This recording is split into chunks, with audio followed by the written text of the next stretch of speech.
Hello everyone. I'm the storyteller from the channel Whispered Tales and I'm here to help you today. I know you use this video to fall asleep, so before that, like the video and subscribe to the channel. Also, where are you from? At what time are you watching?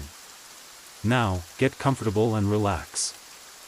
The train moved slowly through the morning mist, its ancient frame creaking like a tired breath. Outside the fogged-up window, endless rolls of heather stretched toward a slate-colored sky, blotched with patches of pale light.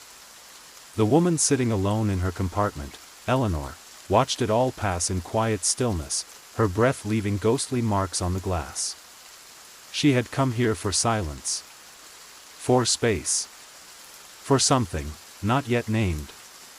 The letter had arrived a month ago. Thick paper, handwritten in a script that leaned as though it had grown tired of holding secrets. It invited her, no, summoned her, to the village of Darnmore, nestled deep in the northern highlands. She was told she had inherited a cottage from a great-aunt she had never met. There was no return address. Only the name, Cairns Hollow Cottage, east of the Standing Stones. The name lingered in her thoughts like a perfume from another room. She had dreamed of the place twice before even opening the envelope, dreams of peat smoke and laughter beneath candlelight. And voices, sometimes. Soft ones. Not hers. The train exhaled a long sigh and came to a shuddering stop. The station, if one could call it that, was little more than a wooden platform surrounded by endless moor. No buildings. No signs. Just a single lamp flickering dimly in the gray. Eleanor stepped out with her bag and stood alone as the train rolled away, swallowed again by mist and the distant cry of crows. She was alone, except for the quiet thrum of the wind whispering through the heather. It smelled faintly of smoke and salt.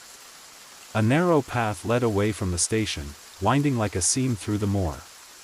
The letter had said to follow it until the stones appeared. Then take the fork that led down, not up. You'll know what I mean when you get there, it had said. She walked. Time slowed on the moor. Every footstep was soft. The sound of her shoes on the packed earth grew dull, swallowed by the spongy moss and the thick, watchful silence that settled like dust around her. There were no birds, she noticed. No distant bleats of sheep. Just the constant hum of the wind weaving through the low brush.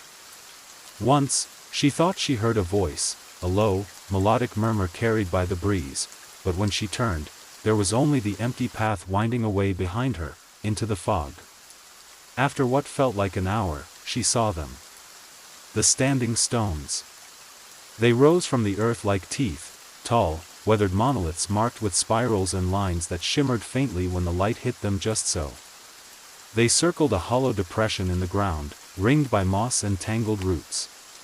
She paused there. The air felt different. Heavy. Like something had woken up. Then she saw the fork. One path led up the hill to a distant ridge where the mist thinned.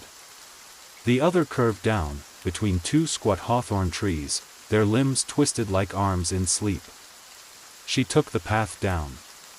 And the wind shifted. The descent brought her into a shallow valley, where the moor turned green and soft, and the stones gave way to scattered trees, their bark pale and papery. Nestled between two small hills was the cottage. Cairns Hollow. It was older than she had expected. The roof bowed in the middle and the walls bore the softness of stone that had weathered many winters. Ivy climbed along the side like veins, creeping toward the chimney, which still puffed a slow curl of smoke into the overcast sky. Someone had lit the fire. But no one waited at the door. The key was under a stone shaped like a heart, just as the letter had promised. It turned easily in the lock. Inside, the air was warm and smelled of peat smoke, dried lavender, and something slightly mineral. Earthy, like the scent of old cellars and forgotten things. The fireplace crackled in welcome. A thick woolen chair sat beside it, worn smooth by generations. A kettle hung above the flames. She unpacked slowly. Each drawer she opened seemed to know her touch. Everything felt prepared, as if it had been waiting. She found herself dozing by the fire that evening. Book in lap, slippers on feet, head nodding. But just before sleep pulled her under, she heard it again, faint and clear, a whisper. "You've come home." She woke late in the night. The fire had gone low, glowing gently like coals in a dream. The windows reflected nothing. Just black. Utter black. She rose to get a glass of water and heard the faint creak of footsteps on the floor above. But there was no second floor. She froze. The sound came again. 3 soft steps. Then silence. She held her breath. Waited. Then a thump, as though something had fallen. She crept back toward the fire, unsure of what to do. The shadows in the room had grown thicker, as if drawn toward some unseen gravity. She pulled the blanket tight around her shoulders. In the hearth's dim glow, she saw them. Footprints. Not hers. Just wet enough to shimmer. Leading from the door to the fireplace. And then, nowhere. No retreat. No return. The wind outside picked up suddenly, howling through the chimney with a low groan that almost sounded like a word. A name. Her name. Dawn came slow, reluctant. The mist never fully lifted. She stepped outside to breathe the cold air and clear her head. The valley seemed smaller than before. The stones, still visible up the ridge, looked taller now, as if they'd grown overnight. On the porch sat a small box. Wrapped in old cloth, tied with faded red twine. She hadn't seen it the night before. Inside was a journal. Bound in cracked leather. On the first page, in the same handwriting as the letter, to Eleanor. "So you remember." The journal pages were yellowed and soft at the edges, as though they had been turned many times by many hands. The ink bled slightly into the paper, yet the words remained oddly crisp, as if the book had been waiting for her, shielded from time. Most of it was written in the same slanted hand, with occasional sketches, stones, herbs, unfamiliar symbols. A map, roughly drawn, showed the outline of the valley and the moors beyond it. At its center was the cottage. Around it, names were scribbled: the hollow path, the dreaming wood, the Bellwife's field. Places that weren't on any modern map. Eleanor set the journal down and brewed a cup of tea. The kettle whistled gently, its steam curling like fingers toward the ceiling beams. The wind outside had gone still. The day was quiet. Too quiet. She dressed warmly and stepped outside. The frost had come in the night, laying a delicate silver veil over everything, the heather, the stones, even the doorstep where she found the journal. Her breath hung in the air like a question. She took the path that led east, where the valley opened slightly and the land sloped down into a darker wood. According to the map, that would bring her closer to what was once the village center. Darn Moor, they called it. A name long forgotten by most maps. As she walked, she noticed the strange hush had followed her. The air was thick with stillness. Even the trees seemed to listen. She passed old stone walls buried in moss and briar, ruins of cottages perhaps, long since consumed by the land. A single blackbird startled as she neared, fluttering silently from a low branch, its wings making no sound. The path split again, and a wooden sign leaned drunkenly against a tree. Faded letters barely legible: to the chapel, 1 mile. She chose the other fork. The trees parted eventually, and there it was, the village. Or what was left of it. 6 buildings remained, sunken and tilting, their windows empty, doors hanging open like mouths. Stone cottages worn down to their bones. Ivy crept through their insides, as though the forest had slowly taken residence. She paused at the edge of the clearing. The wind had returned, but softer now. Like breathing. Like something vast, just out of sight. She moved through the village slowly, like a guest at a wake. Each cottage had signs of past life, rusted kettles, broken chairs, faded linens. But no footprints. No dust disturbed. No indication that anyone had been here for years. Except one cottage. The door was closed. The only one. She reached for the handle. Cold. Heavy. But it turned easily. Inside, the air was warmer than it should have been. Not quite inviting. More like the warmth of a room just vacated. A single chair stood before the hearth. A teacup rested on a side table, filled halfway. No dust. No cobwebs. There were boots by the door. The fire in the grate was dead, yet there was no ash. No sign of any recent burn. And on the mantel, scrawled in white chalk, "Do not stay after sundown." Eleanor stepped back. Her breath quickened. The silence pressed harder against her skin now, heavy as a blanket soaked in rain. She left the house, gently closing the door behind her, as if not to wake something. She wandered the rest of the village until the light began to fade. The mist thickened again as the sun dipped behind the hills, and the path back to the cottage seemed longer than before, like the landscape had shifted when she wasn't looking. Back home, the hearth was crackling again. No sign of who had lit it. No footprints. The journal sat open on the table, though she had left it closed that morning. A new page had been marked. The handwriting was different now, sharper. Crooked. Don't trust the chapel. Don't listen to the bells. They only ring for the lost. That night, the dreams came again.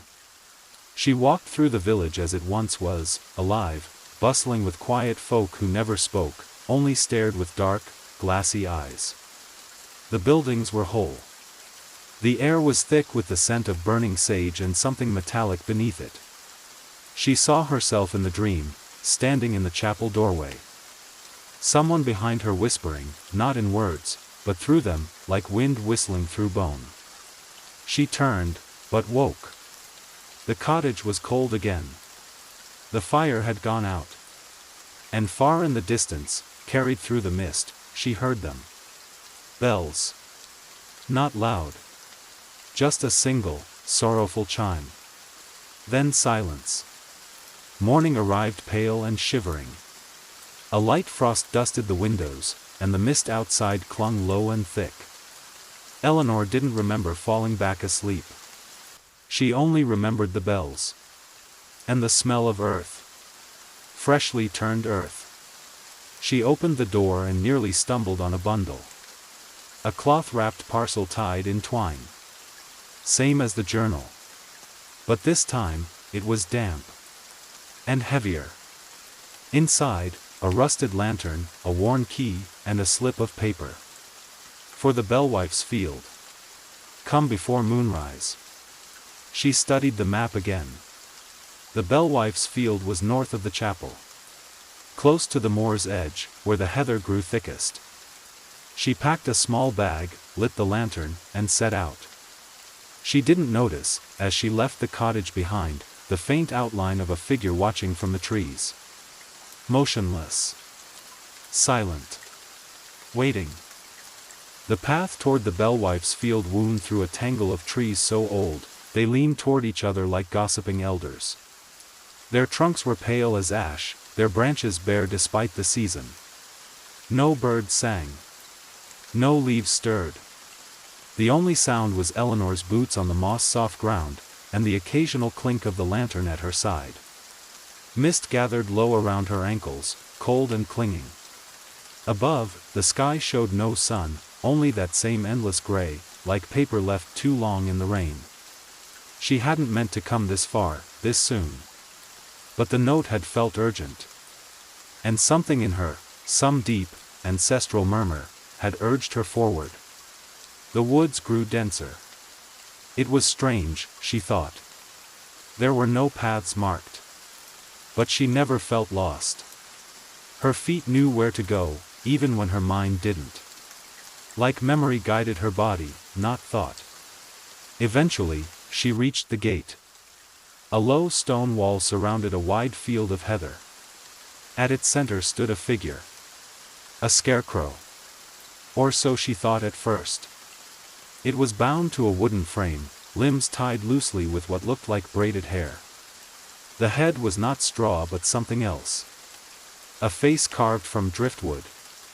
Smooth. Featureless except for a hollow where the mouth might be. Around its base, the grass had withered. Eleanor hesitated at the gate. Something pulled her forward, but something older warned her to remain still. The lantern flickered in her hand. Then she saw the stones. Flat, gray markers half buried in moss, arranged in a circle around the scarecrow. Each etched with a name. Some scratched out. Others left blank. She stepped inside. As her boot crossed the threshold, the wind dropped. Not faded, vanished. The air hung still, too still. Like the world had paused to listen. She walked slowly, the lantern casting weak orange light over the stones. Her breath caught in her throat. One of the markers bore her name. Not scratched, not faint. Clear and new. Freshly etched. Eleanor Vale, no date. Only a small spiral carved below. She knelt before it, fingers trembling as they touched the stone. Cold. Clean. There was a whisper behind her. She turned. The scarecrow was facing her now. Its head had twisted, just slightly, but enough to notice. Enough to send a cold thread through her spine. The lantern dimmed. She stepped back, nearly stumbling into another marker. The spiral symbol again. Over and over.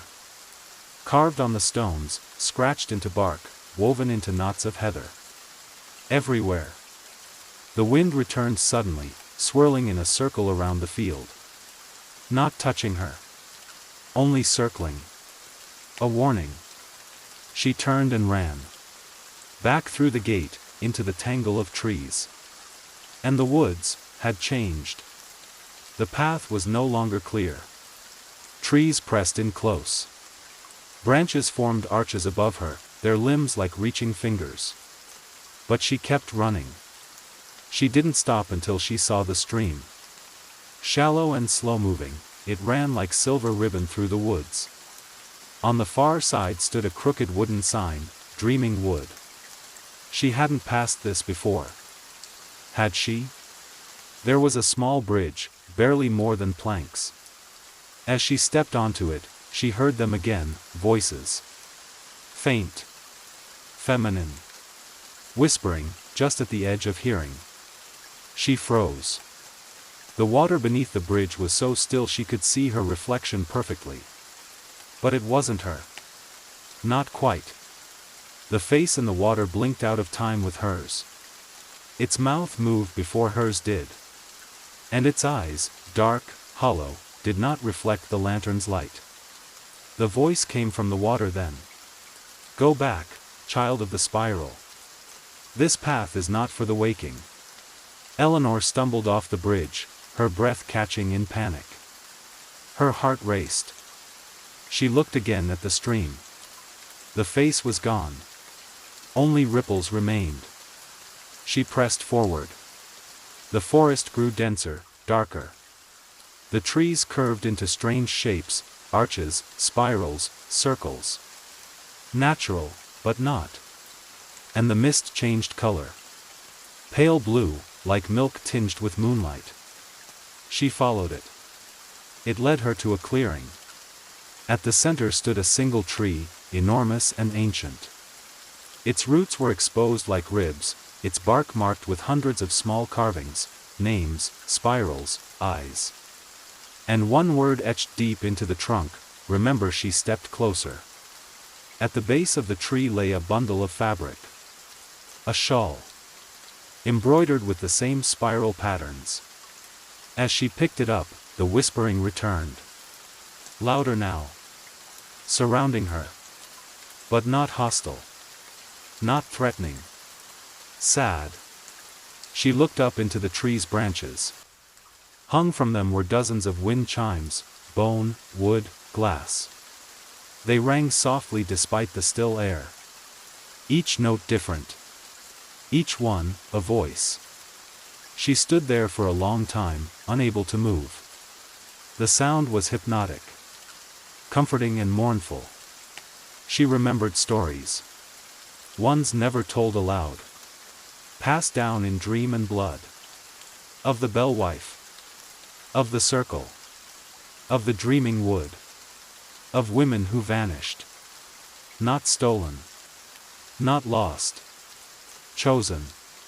When she finally left the wood, dusk had returned. The sky bled amber at the edges, fading quickly into gray. As she neared the cottage, she saw something waiting by the door. Another parcel.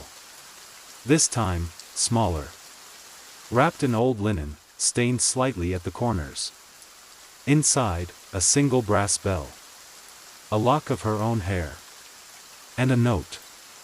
Do not answer the door tonight. No matter how sweetly it calls. She stared at the bell. And it rang. Softly. Once. By itself. She didn't touch it. That night, as the wind howled and the cottage walls creaked, she heard the knock. Slow. Rhythmic. 3 times. Then again. A voice followed. Eleanor, it's time to come home. But she stayed still. She held the bell tight in her hand. And whispered back, not yet. The days passed oddly after the knock. Time stretched in strange ways. Sometimes the morning would last only minutes, and other times the dusk seemed to linger for hours, its light frozen over the horizon like the sun had grown uncertain. Eleanor spent her time cataloging the strange changes. The spiral now appeared in the frost on the windows each morning. The fire lit itself. The bell rang once at twilight, and once again before sleep. And always, always the feeling of being watched. Not malevolently. But attentively. Like something in the hills was waiting for her to remember something she'd promised to forget. The journal had changed again. Pages filled themselves each night. Always in different handwriting. Some were diary entries. Some were recipes. Some were warnings. One was a lullaby. Written in a careful, looping hand, clearly old. But with smudges where tears had fallen long ago. Sleep now, child of stone and song, beneath the heather soft and long. Close your eyes and hold the flame, forget your voice, forget your name. Dream of bells and roots below, where all the quiet children go. It was the lullaby that led her to dig. Not at first. She tried to ignore it. But the melody whispered through her dreams until her hands ached to find what lay below the moor. The next morning, she took the lantern and a spade. She walked out beyond the bellwife's field, where the heather grew thickest. There, at the highest point of the moor, stood a single stone, half-buried, worn smooth. No markings. But it hummed under her touch. She began to dig. The earth was soft at first, rich with peat and scent. But deeper down, it changed. A layer of black soil. Slick and cold. Then pale roots, gnarled and fine as hair. They clung to her hands. Moved when she wasn't looking. Then her spade struck something hard. Wood. She brushed away the dirt slowly, reverently. A wooden box. No lock. No hinges. Just sealed shut.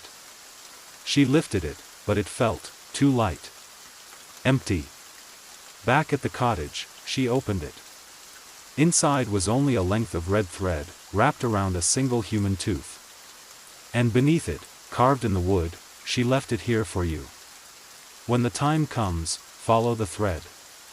Eleanor set the box down and didn't sleep that night. The following days were filled with small hauntings. She saw shadows moving inside mirrors. Heard the clink of teacups where none were placed. Woke one morning to find the spiral symbol carved into her skin, faint and painless, like a birthmark she'd never noticed before. And the voices returned. Only at night. Only when she drifted close to sleep. They spoke her name not with fear, but with sorrow. As if mourning her even as she still breathed. Then the bells returned. Not just a single toll, but many. A full chorus. Soft and layered, drifting across the moor from all directions. Some near. Some impossibly distant. They rang at midnight. And with them, the dreams changed. No longer fragmented. Now they showed her the valley as it once was. The people who lived here, solemn, quiet, bound in ritual. Not worshipping, but remembering. And beneath it all, the truth of the spiral. It was not a symbol of madness. Not a warning. It was a door. In the final dream, she stood at the chapel door. This time, it was open. Inside, a staircase spiraled downward. Lit by oil lamps. Covered in carvings. The walls breathed. She walked down until the air turned to stone and the warmth of the earth wrapped around her like a shawl. And at the bottom, a room. Empty. Except for a ring of chairs. All facing inward. All filled. The people were still. Dressed in gray. Wearing spiral-marked shawls. Eyes closed. Except for one. An old woman. The bellwife. She looked up and said, "You've remembered." And Eleanor woke with dirt beneath her fingernails. That day, she followed the thread. She tied it to her wrist and let it guide her through the moor. Through paths she had never walked but somehow knew. Past the stream. Past the dreaming wood. Up toward the chapel. The bell tower loomed above, vines choking its steeple. The door creaked open before she touched it. Inside, the pews were long gone. The altar had rotted to splinters. But the spiral was everywhere. Carved into the floor. The walls. The bones left in the corners. And at the center, just as the dream had shown, stairs. She descended. The lantern flickered once. Then held. Down she went, past etched prayers and symbols, past names carved in weeping hands. Each step hummed beneath her. Each breath tasted of iron and smoke. And then, the door. Not wood. Not stone. Something older. A material that shifted when you looked away. It opened. Not outward. Not inward. But downward. The chamber was exactly as she had dreamed. The ring of chairs. The still, silent watchers. But this time, they turned their heads to her. And they smiled. Softly. Sadly. Eleanor stood at the center. And the bellwife stepped forward. Her voice was as soft as falling ash. "You remember now. That's all that matters. You're home." She lifted a candle. Offered it. Eleanor took it. The flame didn't burn. It sang. A low, humming note that settled in her bones. She turned.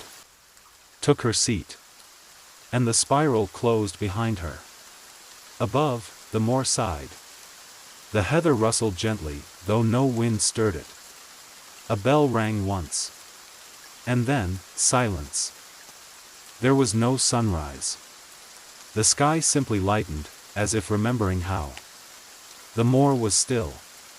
Not quiet, still. As though every stone and root held its breath, waiting. And deep beneath the earth, Eleanor Vale sat in the circle. Her candle burned without consuming. The other's flames wavered in rhythm, flickering like heartbeats. There was no time here. Only memory. Only the spiral.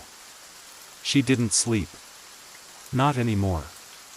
Instead, she drifted, slipping through layers of thought and dream, sometimes hers, sometimes not. She saw what came before, the first circle of watchers, gathered when the moor was young and the bell tower still a living tree. She saw them pass their knowledge down not through words, but through quiet.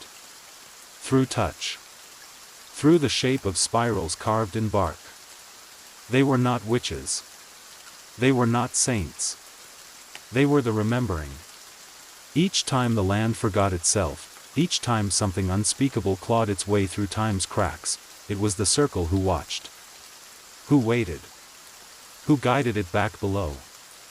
And now, it was Eleanor's turn. Above, on the surface, the world moved on. The cottage stood empty. But not abandoned. The hearth never went cold. The kettle sometimes whistled, even though no one lit the stove. Travelers who passed too near the bellwife's field said they saw shapes in the mist. A woman in a shawl, lantern in hand, walking the edge of vision. She never waved. She never came closer. But the air always grew warmer after she passed. The weight of grief always lifted. Just a little. Sometimes, she rose. Only in the thin hours between night and morning. When the moor was blanketed in fog and the bells rang from nowhere. She would walk among the heather, barefoot and silent, trailing red thread behind her.